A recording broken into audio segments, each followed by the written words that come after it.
अस्सलाम वालेकुम नाज़रीन, CNN पाकिस्तान के फोरम से नसीर बुखारी आपकी खिदमत में हाजिर है। आज हम बात करेंगे लद्दाख के हवाले से, जहां पे चाइना और इंडिया के हवाले से आपस में एक दूसरे के सामने जो फोर्सेस हैं, एक दूसरे के आमने सामने हैं, इसका आगे क्या कंसिक्वेंसेज होंगे, खिते के हवाले से इसके ऊपर क्या असरात होंगे। इन तमाम मौजूआत पे बात करने से पहले आपसे रिक्वेस्ट है, हमारा जो चैनल है CNN पाकिस्तान, इसको सब्सक्राइब जरूर कीजिएगा। आज हमने मधु की अपने प्रोग्राम में भारतीय बड़े मशहूर दिफाई तजियाकार हैं कर्नल शरिंदर सिंह साहब। बहुत शुक्रिया कर्नल साहब प्रोग्राम में पार्टिसिपेट करने का। साथ जय हिंद, थैंक यू वेरी मच। जी कर्नल साहब, सबसे पहले हम पूछेंगे कि जो इंडिया में अभी कोरोना वायरस की सिचुएशन चल रही है, सबसे पहले हम ये पूछेंगे कि क्या सूरत हाल है इंडिया में, फिर आगे हम अपने मौजू की तरफ चलेंगे। देखिए, कोविड एक ऐसी चीज है, वो ये नहीं देखेगा कि वर्ल्ड में आप कहाँ हैं, आप इंडिया में हैं, पाकिस्तान में हैं, यूएस में हैं, कहीं भी हैं, इसका असर होगा। हमारे यहाँ इसका असर आपको और ज्यादा दिखेगा। 130 करोड़ की जनता के अंदर जायज बात है, अगर 1% को भी लेकर चलेंगे तो इसका बहुत बुरा असर है। और इस समय जिस तरीके से कोरोना वायरस बढ़ रहा है, ये हम सभी के लिए चिंता की बात है। अच्छी बात सिर्फ ये है, जो आप और हमारे दोनों मुल्कों में हमारा जो इम्यूनाइजेशन है, जो हमारा जो इनहेरेंट अपने अंदर की जो ताकत है, उस वजह से हमारा ये जो 46 से 48% रिकवरी रेट है, ये सिर्फ एक हमारे को इस कोरोना वायरस से पार ले जाएगा। अदरवाइज कोरोना वायरस के साथ जीना हमें उसी तरह सीखना पड़ेगा जैसे मलेरिया के साथ आज तक जी रहे। ऐसा हम चलते हैं अपने मौजू के हवाले से। लद्दाख के हवाले से दोनों फोर्सेस इंडिया और चाइना आमने सामने हैं, और चाइना ने कुछ इंडिया के कुछ हिस्सों पे कब्जा कर लिया है। तो इंडिया हुकूमत या इंडियन सिक्योरिटी इदारे इस कोशिश को जो इंडियन चाइना ने की है, क्या मुराल है वहां पे इंडिया में इसका? देखिए, पहले तो हम मुराल पर जाएं, उससे पहले सही बात का भी जरूर पता होना चाहिए। मैं आपको इसको एक उदाहरण के साथ इसलिए समझाना चाहूंगा जिससे कि आप और हमारे सभी भाई बहनों को सही बात जरूर पता हो। इस पूरे के पूरे ट्रांसग्रेशन के अंदर जो बहुत ज्यादा फेमस हो रहा है वो है पेंगैंग त्सो लेक। किस्मत अच्छी है कि पेंगैंग त्सो लेक में मैं खुद सर्विस कर चुका हूं।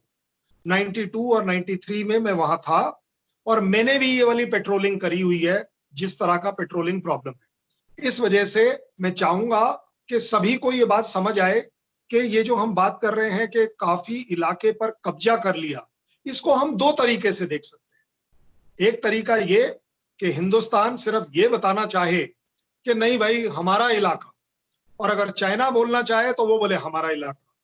जो डिस्प्यूट है वो फिंगर नंबर 4 जो चाइना की LAC क्लेम्ड है, और फिंगर नंबर 8 जो इंडिया की क्लेम्ड LAC है चाइना के अंदर। इस दो जगहों के बीच की जो दूरी है, सिर्फ डिस्प्यूट हमारा इसमें है।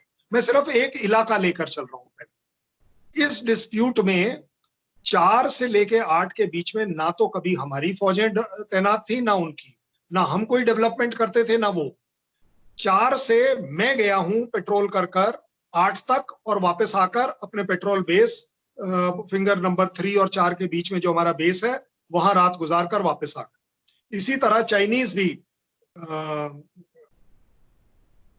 फिंगर नंबर 8 से चलते हैं, फिंगर नंबर 4 तक आकर अपनी पेट्रोलिंग कर वापस चले जाते हैं। ये आज से नहीं चल रहा, 62 से चल रहा है, कोई डाउट नहीं है। दोनों के बीच में ये बात बिल्कुल एस्टेब्लिश्ड है कि ये हमारी क्लेम्ड LAC है। इस वजह से इसके बीच की जो दूरी है, इसको हम एक तरीके से नो मैन लैंड मान सकते हैं, और इसी वजह से पेट्रोलिंग करी जाती है। अब अगर चाइना पेट्रोल कर फिंगर नंबर 5 पर आकर बैठ गया और वो उस इलाके को नहीं छोड़ रहा, और उसको जब 5 पर आते देखा तो इंडियन फोर्सेस ने भी अपना 3 और 4 का इलाका छोड़कर आगे आ गए, और कहीं 4 और 5 के बीच में आमना सामना हो गया, और वहां पर eyeball to eyeball contact इस समय चल रहा है। एक पीस और ट्रैंक्विलिटी का जो एग्रीमेंट हमारे बीच में है, वो अपने आप में एक समझदारी दोनों देशों को दे रहा है कि एक दूसरे के ऊपर कहीं एक गोली ना चले। तो जिस तरह के टकरार की बात करी जा रही है, वो टकरार तो है नहीं। यस, परसेप्शन का डिफरेंस है, जमीन का डिफरेंस है। अगर आप बड़ी स्ट्रिक्टली टेक्निकली, मैं अगर भारत का ही सोचकर बोलूं, तो वो फिंगर नंबर 8 से अगर 5 पर आए हैं तो वो हमारे इलाके में आ गए। लेकिन टेक्निकली अगर बात करी जाए, तो अगर 4 से लेकर 8 के बीच का इलाका दोनों में से किसी का नहीं है, तो अगर वो इस समय आए हैं, गलत जरूर है, लेकिन अभी तक इंडिया का 1 इंच लैंड उन्होंने फिंगर नंबर 4 से नहीं लिया है। इसको कोई नकार नहीं सकता ग्राउंड पर।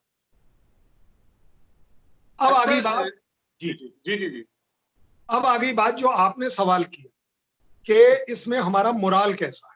देखिए, मोराल को जज करने का जो सबसे अच्छा तरीका है वो ये है, या तो आप हाथ पर हाथ रखकर बैठ गए, इसका मतलब आपने अपने मोराल को जगाया ही नहीं, और एक है कि आप आगे बढ़कर 4 नंबर फिंगर से आगे बढ़कर 5 नंबर फिंगर पर जहां वो है उसके बिल्कुल सामने आके खड़े हो। इसके अलावा मोराल बताने की, दिखाने की कोई गुंजाइश नहीं है। और इस मोराल को देखते हुए चाइना ने अनाउंसमेंट जो करी हैं वो अपने आप में दिखाती हैं कि अगर वो पीस और ट्रैंक्विलिटी की बात कर रहे हैं, आपस में बातचीत कर कर रिजॉल्व करने की बात कर रहे हैं, कम से कम 11 से 13, अब तो 15 मिलिट्री लेवल टॉक हो चुकी हैं, और कहीं कोई एक बुलेट फायर नहीं हुई है। इसमें मोराल जरूर दिखता है भारत का कि अब हम 1962 वाले भारत से आप कंपेयर मत करिए। ये भारत अब वो वाला भारत है जो आगे बढ़कर आपको रोक सकता है और रोक रखा है। अच्छा सर, जो अभी तक के जो मुज़ाकरात हुए हैं उसमें तो कामयाबी नहीं हासिल हो सकी, लेकिन मुख्तलिफ जो सफारतकार हैं उनका कहना है कि चाइना ने कुछ शराइत रखी हैं इंडिया के सामने, जिसमें से ये भी है कि हम 1 इंच भी पीछे नहीं हटेंगे, आगे शायद ना जाएं। उसके साथ साथ फिर ये भी है कि अगर आप जो जिस तरह का आपने लॉकडाउन किया हुआ है कश्मीर के हवाले से, उसमें आप नरमी करें तब हम आपके साथ आगे मुज़ाकरात करेंगे। आपको क्या लगता है कि जो आगे आने वाले दिन है कितने जो है वो पायदार हो सकते हैं दोनों ममालिक के लिए? देखिए, जहां तक चीन के एक पर्टिकुलर सेक्शन में जब ये खबर आई कि चीन 1 इंच पीछे नहीं हटेगा, भारत ने भी बड़ा क्लैरिटी के साथ चीन को ये ऑफिशियली कन्वे किया हुआ है कि हम भी 1 इंच पीछे नहीं हटेंगे, और आपके साथ हमारा ये प्रॉब्लम रिजॉल्व सिर्फ करने की बात जब होगी जब आप अपनी 1 मई या प्री अप्रैल के पहले वाली पोजीशंस पर होंगे तभी। क्योंकि अगर आज सिचुएशन देखें, क्योंकि देखिए इंटरनेशनल फोरम्स में ये चीज होती है कि जब आप एक दूसरे से लड़ाई ना करने का डिसाइड कर चुके हैं तो आप सिर्फ अपना बल दिखाते हैं, आप टैंक ले आते हैं, आप अपने गन्स ले आते हैं, आप एयर पेट्रोलिंग करते हैं, वगैरह वगैरह। इन सब चीजों में इस समय चाइना को दिख रहा है कि भारत पूरी पूरी तैयारी में है। चाइना की ऑफिशियल न्यूज एजेंसी में लोगों के कमेंट हैं, चाइनीज थिंकर्स के कमेंट्स हैं कि भारत जैसी फौज के साथ लड़ना वर्ल्ड में किसी के लिए पॉसिबल नहीं है, स्पेशली हाई ऑल्टीट्यूड। क्योंकि हाई ऑल्टीट्यूड से ट्रेंड जो मैन पावर भारत इतने सालों से रख रहा है, ये अपने आप में एक एडवांटेज है। रही बात लॉकडाउन की, लॉकडाउन ये आपको भी मालूम है, पूरे वर्ल्ड को मालूम है, लद्दाख में कभी लॉकडाउन था ही नहीं। जहां तक आगे बात लॉकडाउन JNK की, नहीं सर, मैं कश्मीर की बात कर रहा हूँ कि जो शराइत रखी हैं। मैं दोनों चीज कवर कर रहा हूं क्योंकि आज की तारीख में दोनों प्रदेश अलग हो गए हैं, तो मैंने इसीलिए बोला जहां तक लॉकडाउन है JNK की, आपको भी पता है, हमें भी पता है कि ये लॉकडाउन एक समय तक था। वो लॉकडाउन 370 और 35A हटाने की वजह से इसलिए लगाया गया था, जो बड़े क्लैरिटी के साथ सबको पता है कि जानों की रक्षा हो पाए, कहीं ऐसा ना हो जाए कि कुछ जो टेररिस्ट हैं वो इस बात का फायदा उठाकर लोगों को सड़कों पर ले आए, और सड़कों पर जब आपस में लड़ाई हो, पत्थरबाजी हो, फायरिंग हो, तो उसमें कोई सिविलियन मर जाए जिससे देश का नाम खराब हो जाए। हमने लॉकडाउन देश के हित के बारे में सोचा है, JNK के हित के बारे में सोचा है कि किसी की जान और माल की हानि ना हो। आजकल का जो लॉकडाउन चल रहा है वो आपको भी पता है, वो कोरोना वाला लॉकडाउन चल रहा है कि यस, लोगों का आपस में बाहर निकलना डर के वजह से कम है, एडवाइजरी। अच्छा सर, मेरी कुछ सफारतकारों से बात भी हुई है, तो उनका ये भी कहना है लॉकडाउन से कुछ आगे जो चाइना ने डिमांड रखी है, वो ये भी उनमें डिमांड में ये भी शामिल है कि जो मकबूजा कश्मीर की पुरानी असर हैसियत थी, जो शनाख्ती जिस तरह इंडियन गवर्नमेंट ने उनको जाम कर दिया है, उनको पुरानी जो है वो अपनी जो उनकी मकाम था, पुराना उनकी जगह थी, उसमें दोबारा बहाल किया जाए। इस हवाले से आप क्या कहेंगे? देखिए, इसका एक सबसे अच्छा उदाहरण है, किसी एक देश के प्रेसिडेंट साहब ने कहा कि मैं चाइना और इंडिया के बीच में मध्यस्थता करने के लिए तैयार हूं, नेगोशिएशन करने के लिए। ट्रम्प साहब की बिल्कुल।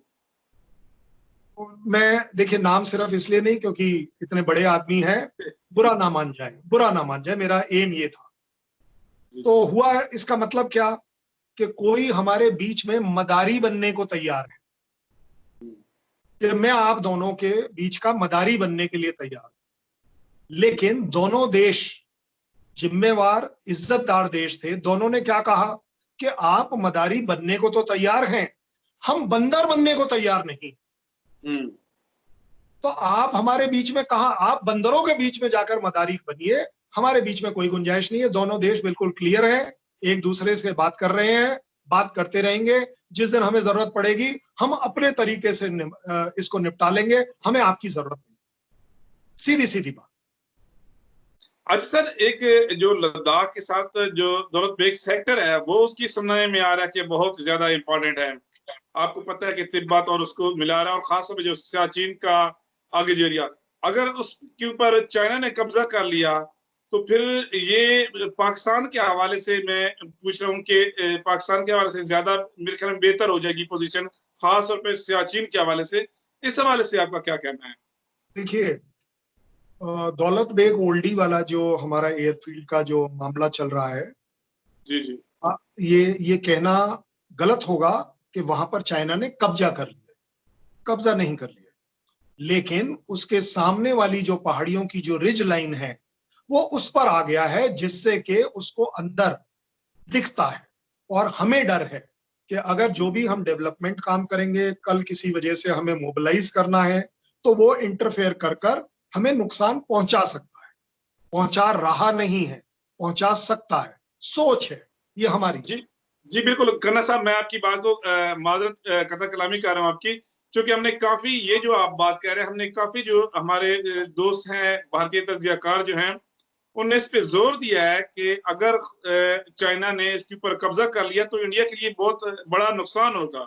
जी, देखिए, नुकसान इसलिए होगा कि अगर कोई उस पहाड़ियों की रिज लाइन पर बैठकर हमारे अंदर 20-22 किलोमीटर तक देख पा रहा है, ये अपने आप में हमारे लिए डिसएडवांटेज है।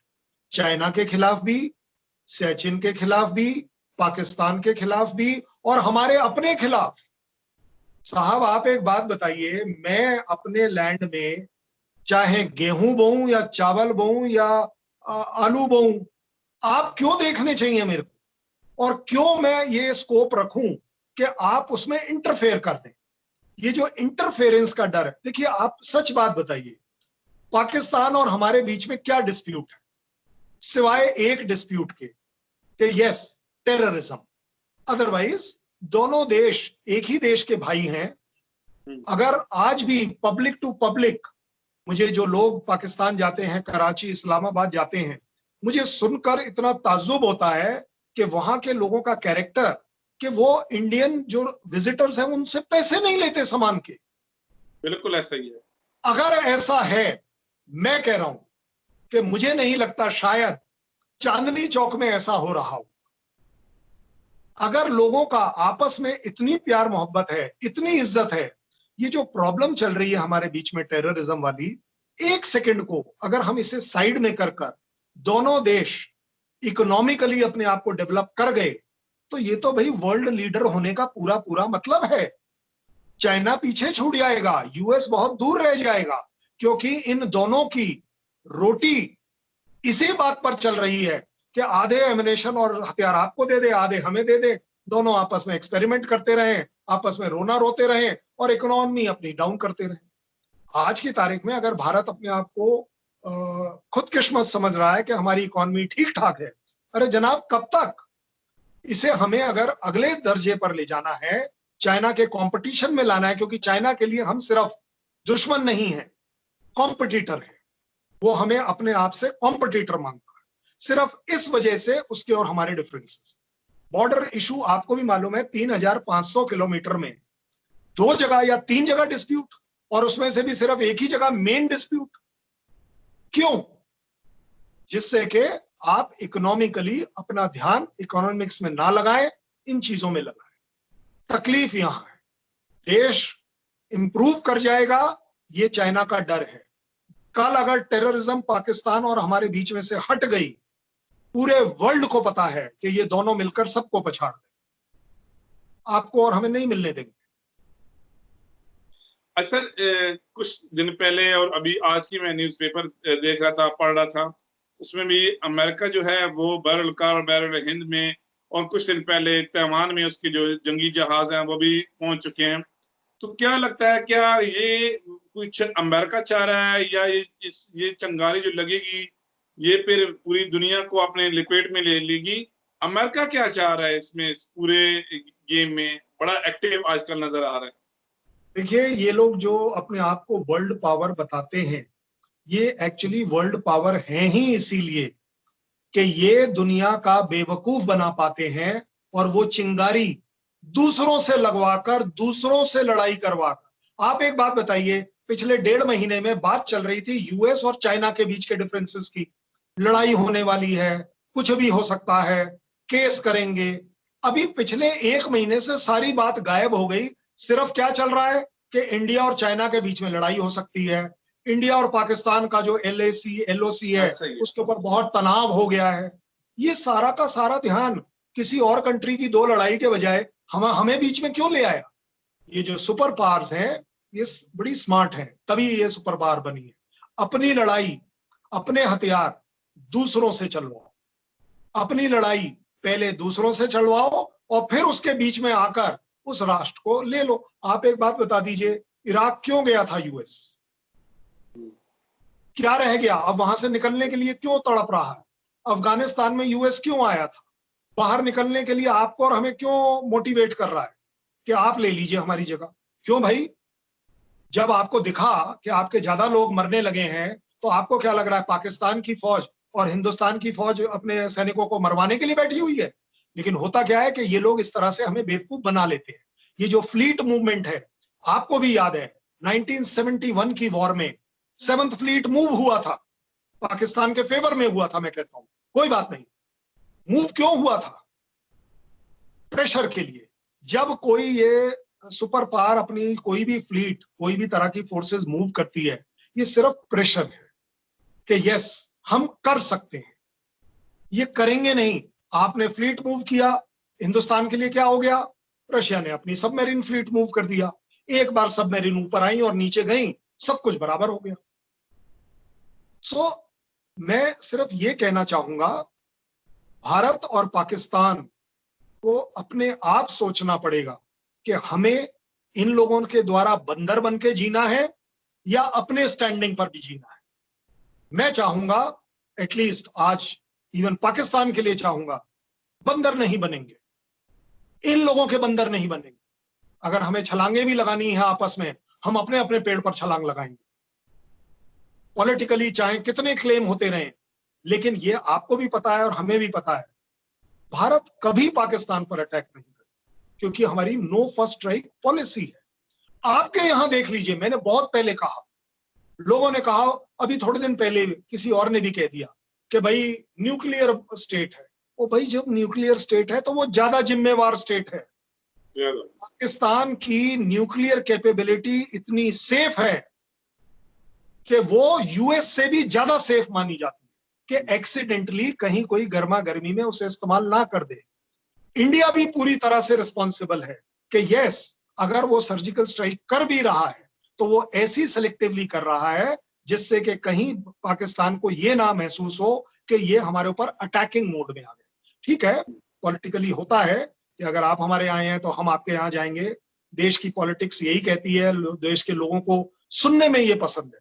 अनफॉर्चुनेट, मैं चाहूंगा एक नया हम बोलते हैं कि इंडिया पाकिस्तान बात नहीं कर रहा, आप और मैं कैसे बात कर रहे हैं, क्यों कर रहे हैं? आप और मैं और आप और मेरे जैसे हजारों लाखों करोड़ों लोग पाकिस्तान और इंडिया में हैं जो आपस में अच्छे से बात कर सकते हैं। जरूरी नहीं है गाली देकर ही बात करना, जरूरी नहीं है कि दूसरे देश को कमजोर बताना और अपने आप को ताकतवर बताना। वर्ल्ड वॉर 2 में एक MMG ने, एक मीडियम मशीन गन ने पूरी नाजी फोर्स को एक सप्ताह के लिए रोक के रख दिया, एक अकेले गन ने। कौन सा ऐसा पहाड़ है जिसको चाइना पूरा का पूरा एक बार में कवर कर जाएगा? अगर आप कवर कर सकते हो तो ये उन्हें भी पता होना चाहिए कि उसी इलाके में 27 जगह और भी हैं जहां LAC का डिस्प्यूट है। चाहे इंडिया कल सवेरे ये कर सकता है। ठीक है, इंडिया अपने मॉरल वैल्यूज पर चल रहा है कि हम किसी के वो समझौतों को डिसएग्री नहीं करेंगे, उनको ट्रेसपास नहीं करेंगे। इस वजह से हम किसी भी जगह पर इनकर्जन नहीं करते। जिक्र साहब, बहुत शुक्रिया प्रोग्राम में पार्टिसिपेट करने का। हमारे जो चाहने वाले हैं, उम्मीद है आपको हमने कोशिश की है इस तमाम मौजूआत पे जो लद्दाख के हवाले से इंडिया, चाइना और पाकिस्तान का उस तफसील के साथ बात की जाए। वो बड़े खूबसूरत अंदाज से कर्नल साहब ने इसके ऊपर रोशनी भी डाली। उम्मीद है आपको हमारा जो प्रोग्राम है वो पसंद आया होगा। आपका मेजबान नसीर बुखारी CNN पाकिस्तान के फोरम से आपसे इजाजत चाहता है। अपना ख्याल रखिएगा। खुदा हाफिज। जय हिंद।